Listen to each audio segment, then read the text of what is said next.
Canvas Inbox Tutorial.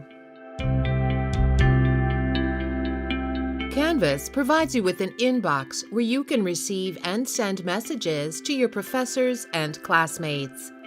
To access it, click on the icon located in the menu to the left.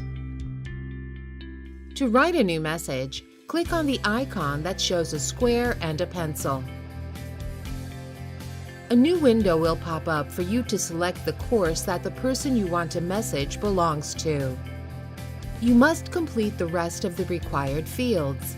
You can also attach files or record videos and audio using the icons located on the bottom part of the window. Once finished, click Send. The platform will show that your message was sent with a notification on the top of the screen.